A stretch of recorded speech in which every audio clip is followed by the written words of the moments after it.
하나님과 교제하기 위해서는 반드시 두 가지가 필요합니다. 첫째로는 하나님을 경외하는 것이고, 또 하나는 하나님의 형상으로 변화되어지는 겁니다. 그래서 그 두 가지를 지난 주일 우리가 묵상할 때 신앙생활의 두 기둥으로 우리가 설명을 하였습니다. 신앙에 두 기둥이 있다면 기둥은 지붕을 받치는 거죠.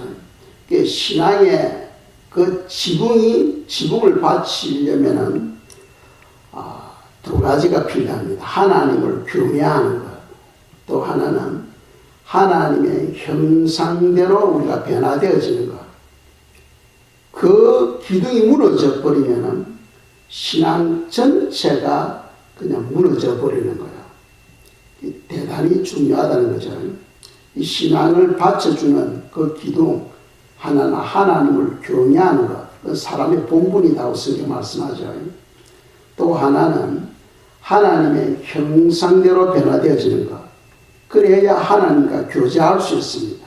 인격적인 만남을 가질 수가 있는 겁니다. 지난 주일날 저희들이 묵상할 때 하나님을 경외하는 것에 대해서 우리가 묵상했어요. 하나님을 경외하려면 네 가지를 저희들이 묵상했는데, 첫째가 뭡니까? 악에서 떠나는 거랬죠. 악에서 떠나는 것. 또 두 번째로는 하나님 앞에서 행동하는 겁니다. 이 고람되어 하나님 앞에서 행동하는 것. 그러니까 하나님이 내 삶에 늘 함께 하시고, 하나님 내 생각을 읽으시고, 하나님이 내 입술에서 나오는 말씀을 들으시고 계시기 때문에 하나님께서 나와 함께하고 계신다는 것. 그걸 우리가 생각하면서 하나님을 경외하는 사람은 두 번째로 하나님 앞에서 행동하는 사람들입니다. 세 번째로 하나님의 말씀에 복종하는 사람들.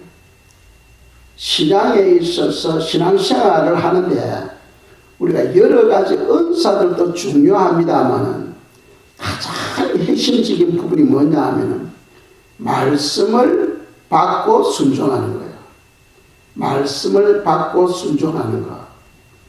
그래서 기독교 신앙은 말씀 제1주의입니다.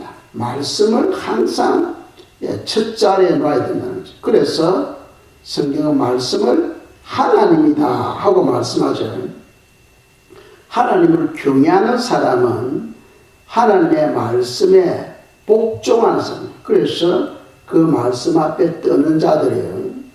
네 번째로 하나님을 경외하는 사람은 우리의 마음을 제어하는 사람들이에요. 우리 입으로 나오는 모든 말이 마음에서 나오잖아요. 그래서 마음을 제어하면은 말투가 바뀌어집니다. 말투가 바뀌어져요. 생각이 바뀌어집니다. 그래서 하나님을 경외하는 사람은 항상 마음을 제어할 줄 알아야 된다는 거죠. 할 줄 알아야 된다. 그래서 그 네 가지를 지난주 우리가 묵상했어요. 오늘은 두 기둥 중에서 두 번째, 하나님의 형상.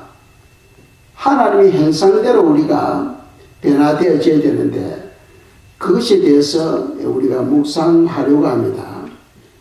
하나님의 형상하면 하나님의 성품을 말해요. 하나님의 성품. 그렇다면 하나님의 성품이 무엇인가? 하나님의 성품이 무엇인가 하는 겁니다. 이 갈라디아서 4장 19절입니다. 읽겠습니다. 나의 자녀들아, 너희 속에 그리스도의 형상을 이루기까지 다시 너희를 위하여 해산하는 수고를 하노니 아멘. 사도 바울이 골로새 교회 성도들에게 하나님의 형상을 이루기까지 사도 바울이 열심히 가르치고 기도하면서 수고한다는 겁니다. 그러니까 성도들은 예수님 믿고 죽을 때까지 우리의 속사람이 하나님의 형상으로 자라가야 된다는 거죠. 자라가야 된다. 그래서 성품이 같아야 하나가 되는 겁니다. 인격이 같아야 하나님도 우리가 하나가 되는 거죠.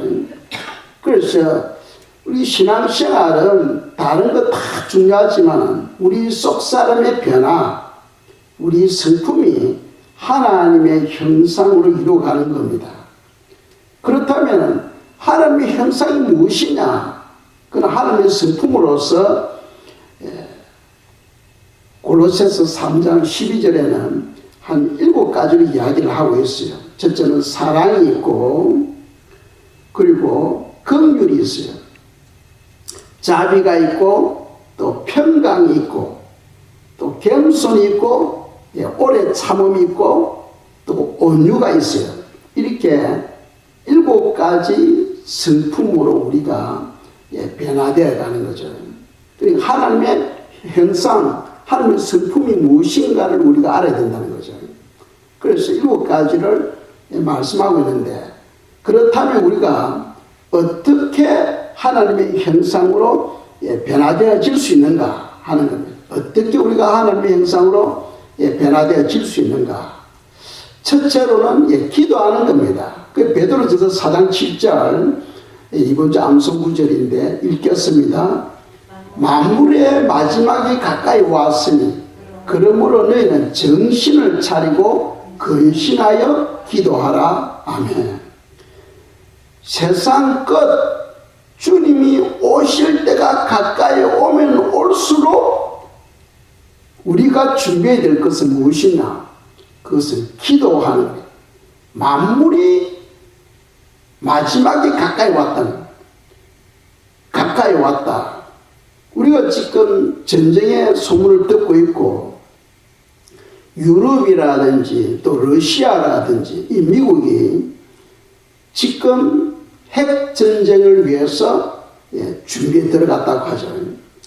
푸틴이 핵전쟁을 위해서 지금 준비하고 있고, 핵전쟁을 위해서 훈련을 하고 있다. 또 유럽도 마찬가지입니다. 유럽도 핵전쟁을 위해서 이제 훈련을 하고 있다는 거죠.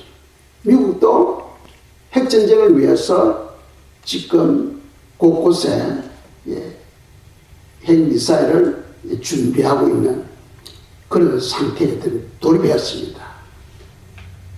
이것을 보면은 곧 3차 세계대전이 일어나는데, 전쟁은 뭐 큰 일이 있어야 전쟁 나는 게 아니에요.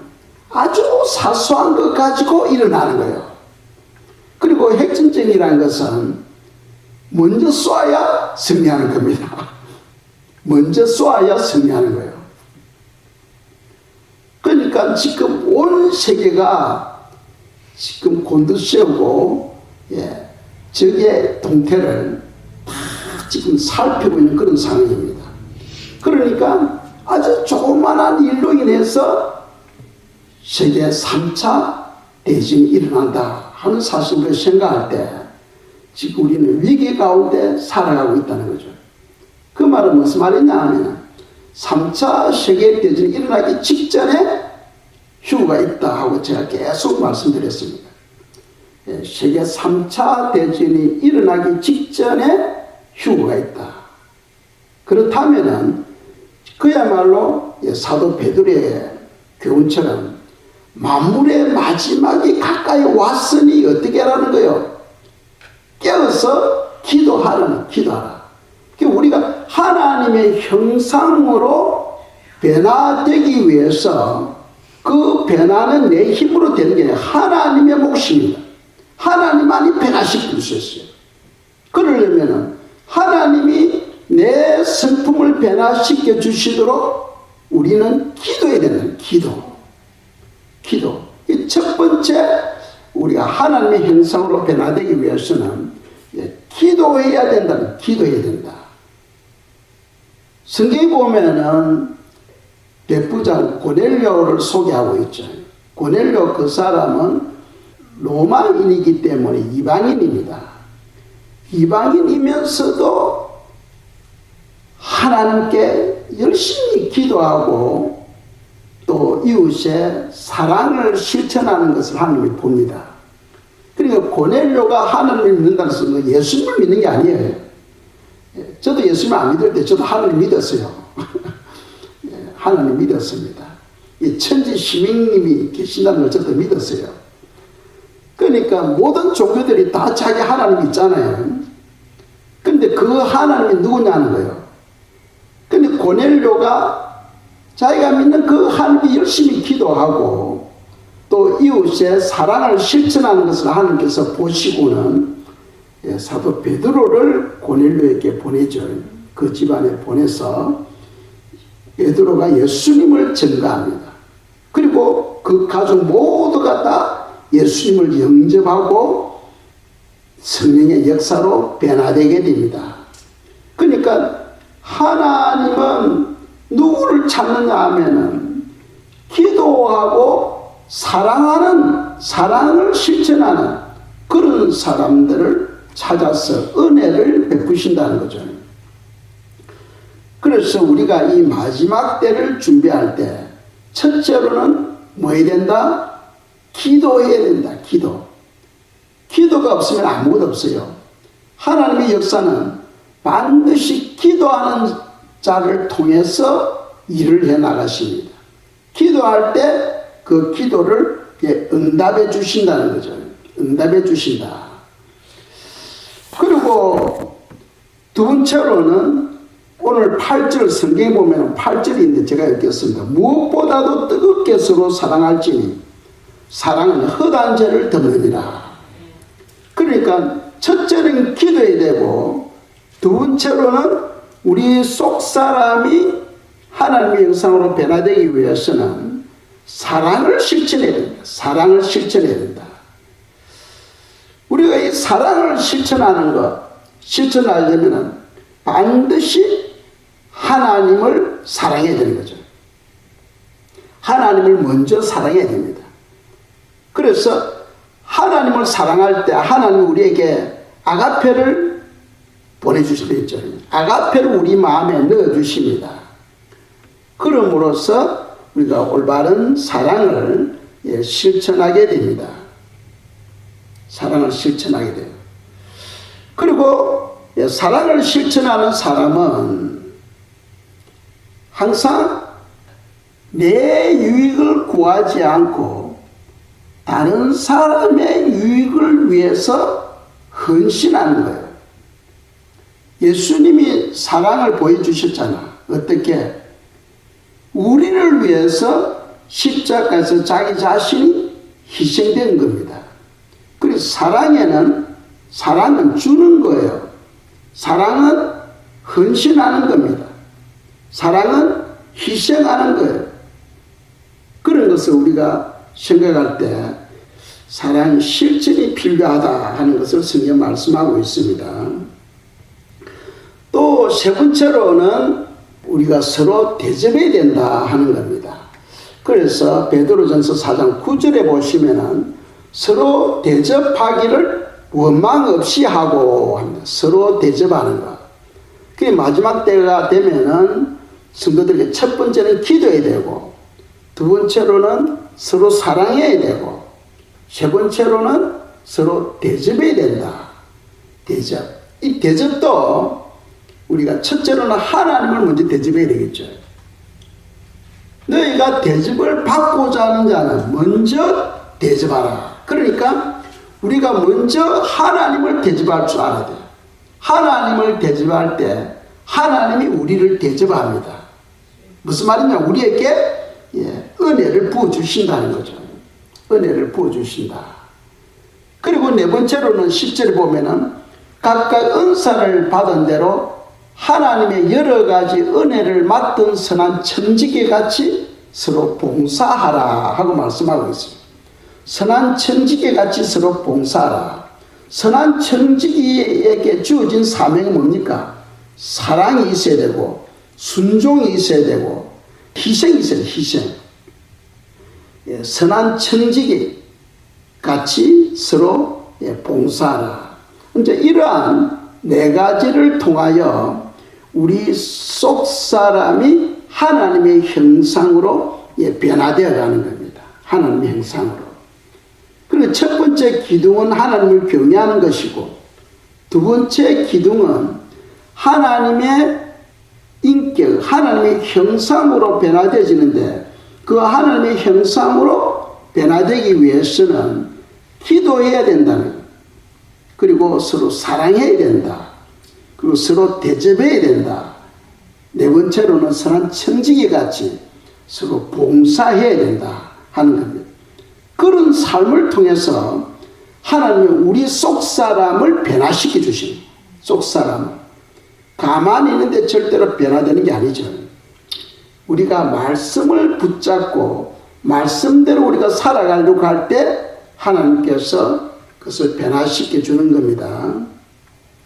그럼으로써 그 변화됨을 통하여 하나님께 영광을 올려드리는데, 자, 마태복음 5장 16절입니다. 읽겠습니다.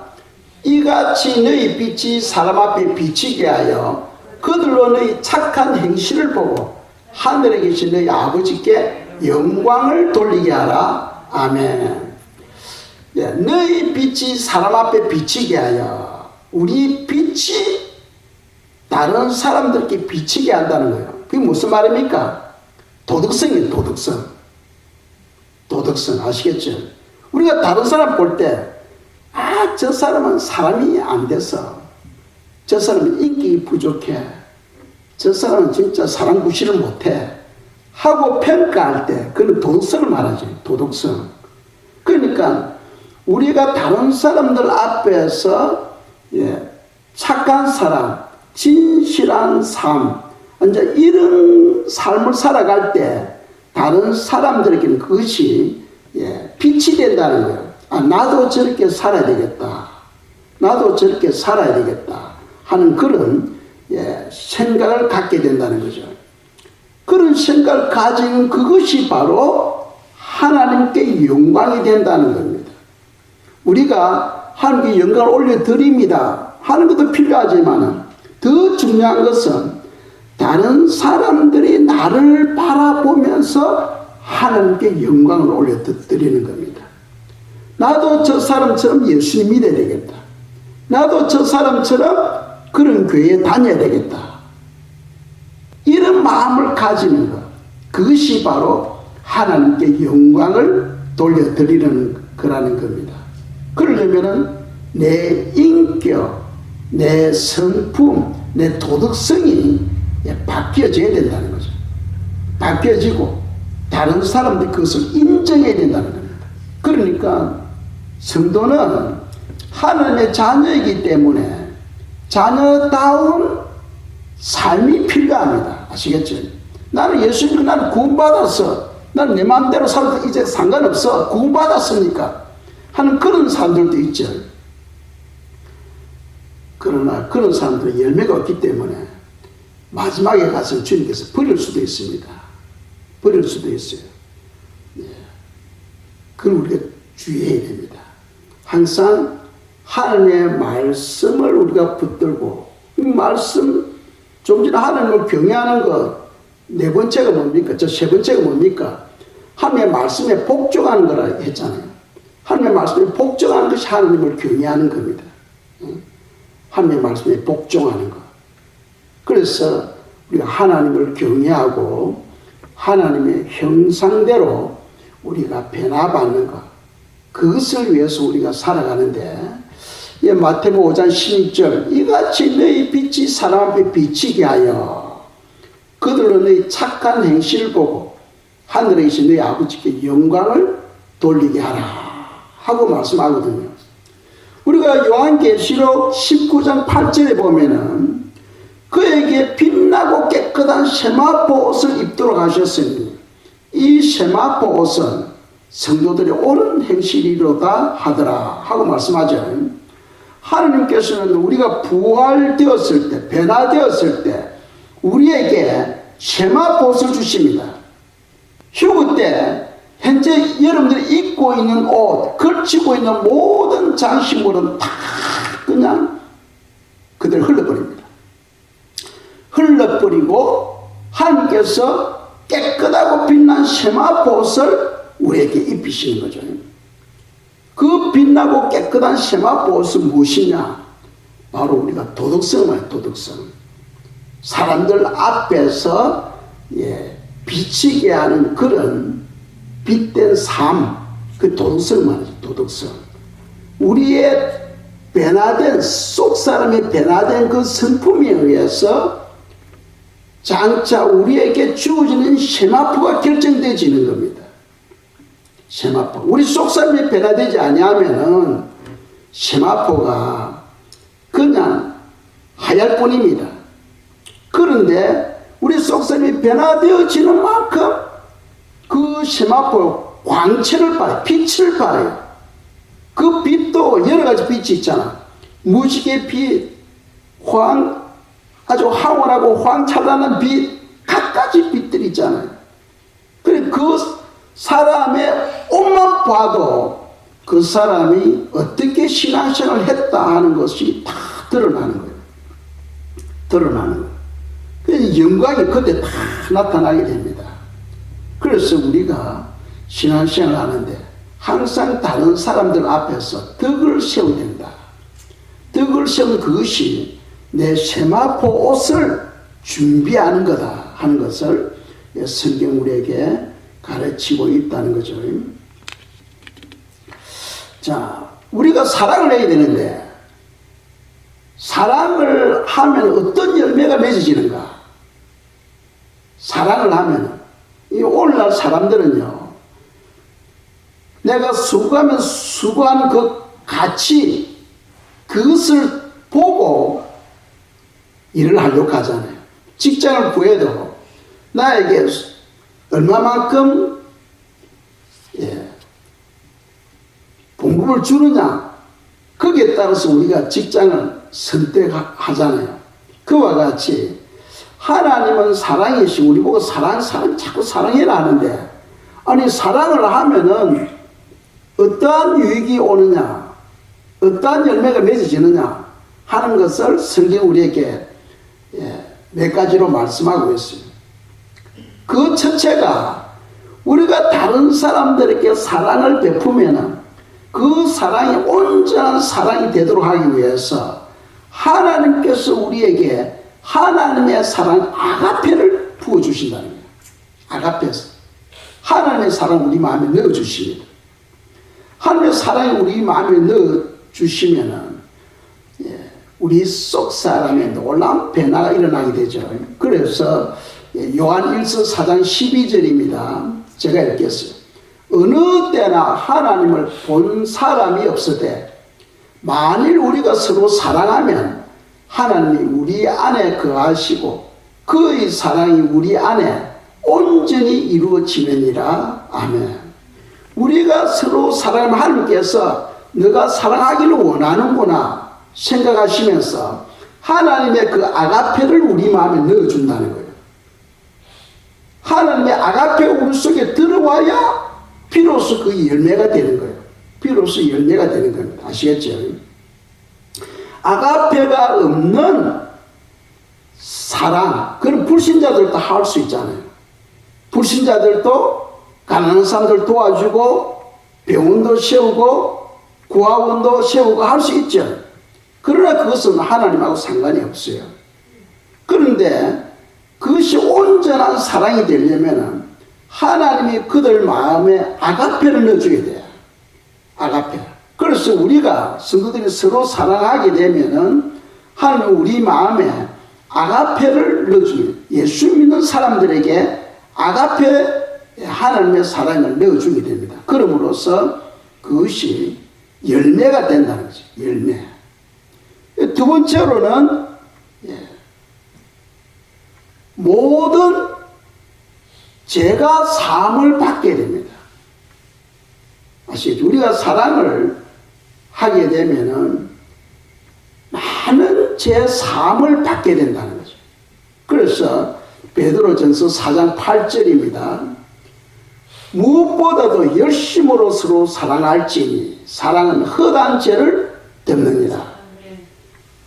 우리 속에 많은 이미 예수 믿어 벌써 죄 사함을 받았는데 살아가면서 나도 모르게 지는 죄들이 있잖아. 남을 판단한다든지 비난한다든지 악한 생각을 한다든지, 나도 모르게 남들이 실족할 수 있는 그런 행동을 한다든지 그런 경우 많잖아요. 그런 많은 죄들이 있어요. 그런데 그런 죄들을 우리가 기도할 때마다 내 속에 있는 죄를 예수의 피로 씻어달라고 기도합니다만, 어떤 거는 하나님께서 구체적으로 기도하기를 원해. 구체적으로 회개하도록 원하시오. 그런데 우리가 사랑을 베풀게 되면은 하나님은 묻지 않고 그냥 죄를 예수의 피로 덮어버린다는 거예요. 사랑하는 사람들에게는 하나님께서 묻지 않고 그 죄를 예수의 피로 덮어버린다는 거예요. 그럼으로써 많은 죄가 사함을 받게 된다는 거예요. 누구에게? 사랑하는 사람들에게. 이 죄 문제 해결 안 되면은 우리 세마포가, 영적인 세마포가 끊게 되잖아요.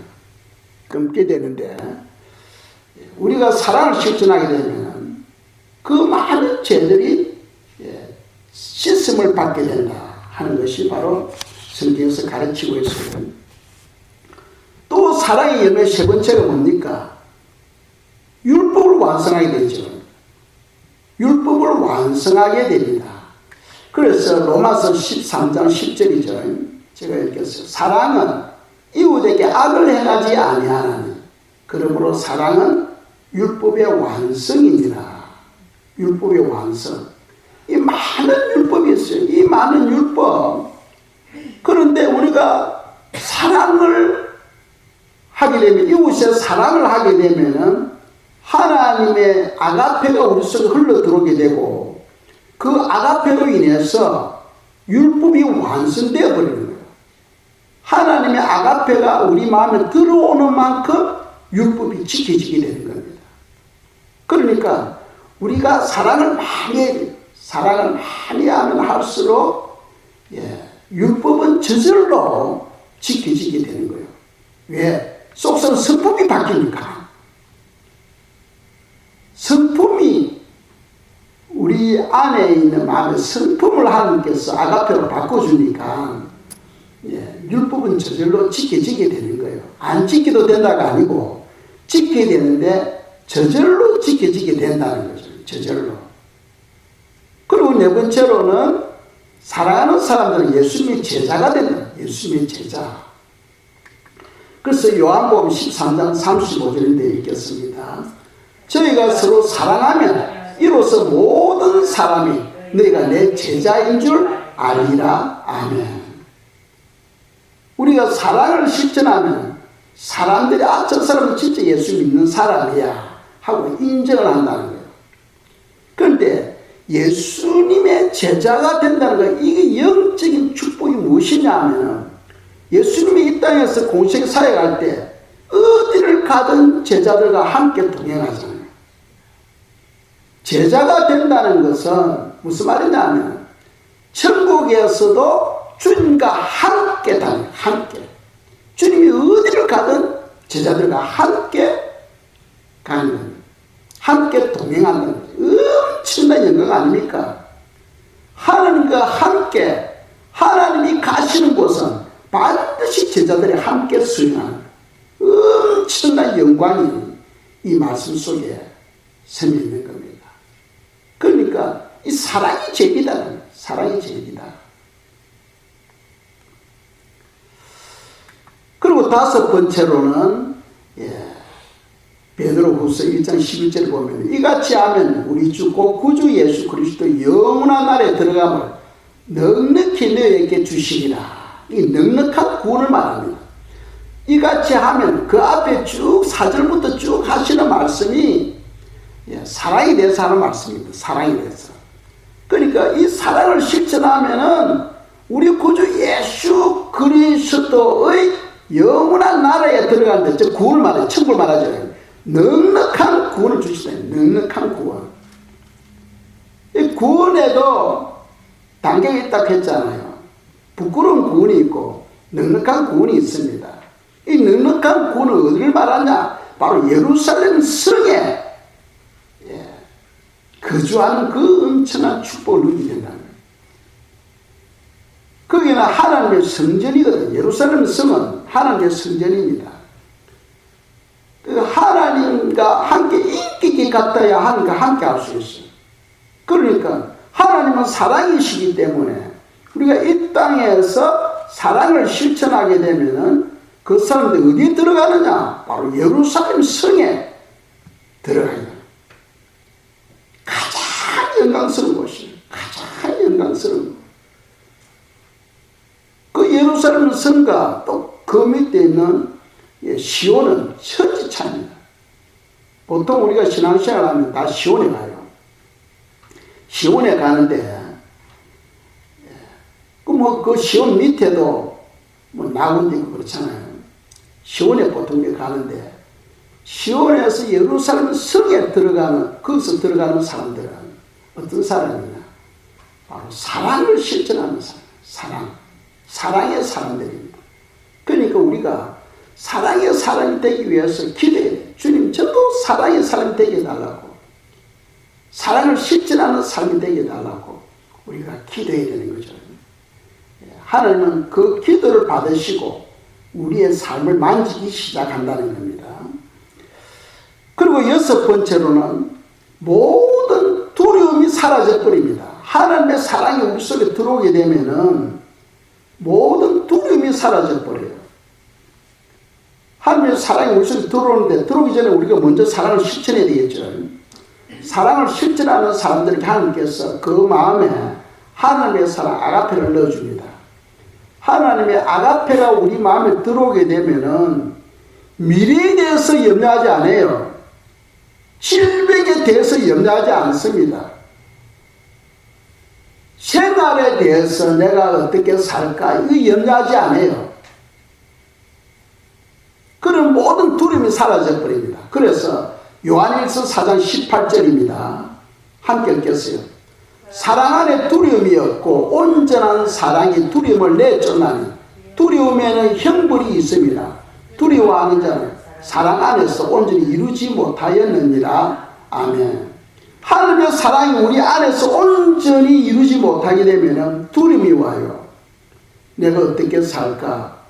요즘 감기 바이러스 유행하는데 그게 걸리면 어떻게 되지?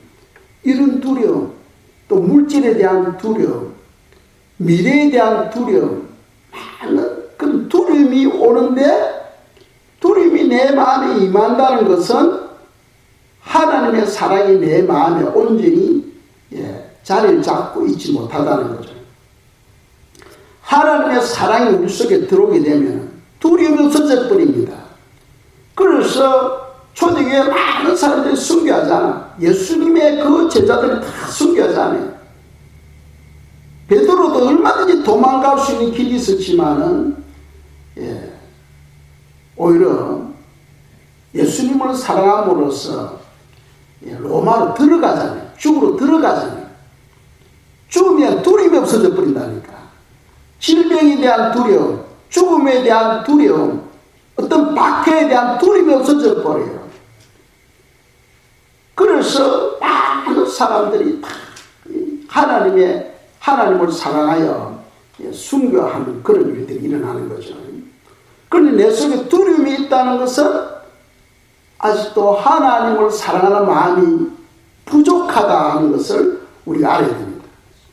물질에 대한 두려움, 건강에 대한 두려움, 사람들에 대한 두려움, 이런 두려움이 온다면은 하나님에 대한 사랑이 부족하다는 것을 알고 기도해야 돼요. 주님의 사랑을 부어달라고. 주님의 사랑을 부어달라고 기도해야 됩니다. 아시겠죠? 이것이 바로 여섯 번째 해당하는 거죠. 하나님의 사랑이 내 속에 들어오게 되면 이런 열매가 나타나는 거죠. 마지막으로 하나님의 사랑이 들어오게 되면 우리가 하나님의 성품으로 바뀌게 됩니다. 하나님의 사랑이 내 속에 들어오면 하나님의 성품으로 바뀌게 돼요. 그래서 베드로후서 1장 4절입니다. 읽겠습니다. 이로써 그 보배롭고 지극히 큰 약속을 우리에게 주사 이 약속으로 말미암아 너희로 정욕을 인하여 세상에서 썩어질 것을 피하여 신의 성품에 참여하는 자가 되게 하려 하셨으니 아멘. 저 신의 성품, 하나님의 성품이죠. 하나님의 성품에 참여하게 한다. 하나님의 성품에, 하나님의 성품에 참여하게 한다. 하나님의 성품으로 우리가 변화되죠. 하나님의 성품으로. 사랑이, 아가페 사랑이 내 속에 흘러 들어오게 되면은 믿음의 덕의 지식을, 지식의 절제의 인내를, 인내의 행제 후에 하나님의 사랑 아가페를 공부함으로써 우리가 하나님의 성품으로 변화되어 간다는 거죠. 그럼으로써 하나님과 온전히 하나가 되어가는 거예요. 그 하나님의 그 성품에 변화되어지는 만큼 부활의 모습이 달라지는 거예요. 부활의 영광이 달라지는 거예요. 이 땅에서 우리가 어떻게 사랑에 따라서 장차 우리가 부활되잖아요. 부활이나 변화되는데 그 변화된 그 모습은 내가 만들어가는 거예요. 내가 어떻게 내 속 사람이 변화되어졌느냐에 따라서 변화가 나타나는 거예요. 그러니까 장차 우리가 변화되었을 때 그 모습이 내 변화가 왜 이래? 그 자기가 만든 거예요. 자기가 만든 겁니다. 불편할 수가 없는 거죠. 그래서 우리가 이 사랑을 실천함으로써 사랑에 이렇게 많은 열매들이 나타난다는 거죠. 하면서 아가페를 부어주시고 우리 속에는 많은 죄가 사함을 받게 되고 율법을 완성하게 되고 또 예수님의 제자가 되고 넉넉한 구원을 이루게 되고 또 우리 마음에는 여러 가지 두려움이 싹 사라져 버립니다. 두려움이 사라지면 우리 마음에 뭐가 임합니까? 기쁨과 평강이 임하잖아요. 그래서 성도들은 늘 기쁘고 평강이 있으니까 웃고 다니는 거예요. 근데 즐거운 거예요, 그냥. 천국에 이 땅에 살아도 그냥 즐거운 거예요. 하늘 사랑이 임하게 되면 뭐 눌림이 없어져 버립니다. 그리고 하나님의 성품으로 우리가 변화되어가는 그런 신의 경지에 들어가게 되는 거예요. 신의 경지, 하나님의 그 경지. 우리 같은 그 피조물이 하나님의 성품으로 변화되어 간다는 이 엄청난 영광 아닙니까? 이건 말할 수 없는 영광이에요. 영광이에요. 그래서 변화되어지는 만큼 천국에서 하늘께 가까이 나가는 거예요. 하늘께 가까이. 변화되지 못하면 하늘도 저 멀리 떨어집니다. 그러니까 낙원이 있고 왕국이 있고 시온이 있고 그리고 그 위에 예루살렘 성이 있는데 이것을 여러분들 이렇게 생각하면 됩니다. 이 지구가 있으면 지구의 한 구석에 낙원이 있고 그 다음에 어디 한 곳에는 뭐 왕국이 있고 또 저쪽에는 시온이 있고 이런 게 아닙니다. 그런 게 아니고 별처럼 떨어져요. 별처럼. 시온에서 예루살렘 성을 보면 별처럼 보여요. 별처럼. 그 시온 예루살렘 성은 움직이는 성이 되죠. 움직이는 성입니다. 그러니까 하늘과 함께 온 우주를 다닐 수 있죠. 다니게 됩니다. 천년 왕국 때는 그리스도의 왕국이 이 땅에 전도 세워질 때는 그 예루살렘 성이 이 지구로 오잖아요. 그 지구 어느 곳에 앉아 있는 게 아니고 지구에서 보면 별처럼 보이는 거예요. 그래서 거기에는 하나님의 자녀들이 출입하는 지구에 왔다 갔다 하면서 이 지구를 다스리게 됩니다. 그러니까 우리가 가히 말로서 표현할 수 없는 그런 영광.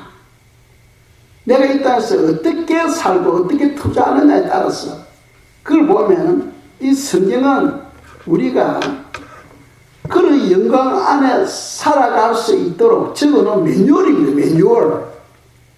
매뉴얼입니다. 이거 되게 중요해요. 건물을 짓는데 블루프린트가 없으면, 설계도가 없으면 건물을 못 짓잖아요. 어떻게 지어야 되고 어떻게 지어야 되고 모르잖아요. 그래서 설계도가 있으면 아주 그대로 따라하면 되는 거예요. 그와 같이 성경은 우리가 예루살렘 성에 들어갈 수 있는 그 길을 여기 다 기록해 놓고 있는 거예요. 그래서 늘 말씀을 가까이 하는, 그래서 이 말씀이 바로 하나님이다 하고 말씀하죠. 요한복음 1장 1절에 태초에 말씀이 계십니다. 이 말씀이 하나님과 함께 계셨고 이 말씀이 곧 하나님이십니다. 그만큼 이 말씀이 중요하다는 거예요. 이 말씀 안에 우리의 모든 길이 다 준비되어 있는데 사람들은 희한하게도 이 말씀을 덮어놓고 신앙생활을 하려고 하는 게 문제입니다. 제발 좀 펼쳐놓고 신앙생활 하면 좋겠어요. 말씀을 펼쳐놓고, 덮어놓고가 아니고 펼쳐놓고 신앙생활하는 성도님들이 되시길 축복합니다. 이 시간에도 저희들이 찬송가 284장을 드리고 또 기도하고 마치도록 하겠습니다. 모두 자리에서 일어나시기 바랍니다.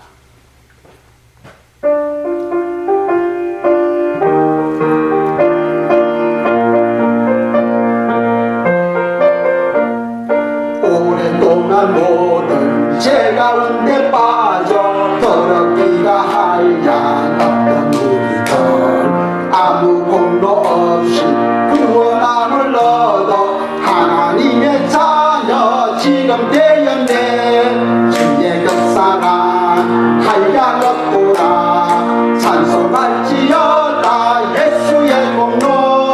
주의 그 사랑 한량없도다 찬송할지어다 예수의 공로. 주의 보혈로서 정결하게 씻어 죄악에서 떠나 몸이 되었고 세상 근심 구름 강못 없어지니 하나님의 빛이 영화롭도다. 주의 그 사랑 한량없도다 찬송할지어다 예수의 공로. 주의 그 사랑 한량없도다 찬송할지어다 예수의 공로. 죄의 깊은 장가 뜬 세상의 꿈을 어서 깨어나라 나의 친구여. 은혜 받은 날과 구원 얻을 때가 지금 온 세상에 선포되었네. 주의 그 사랑 한량없도다 찬송할지어다 예수의 공로. 주의 그 사랑 한량없도다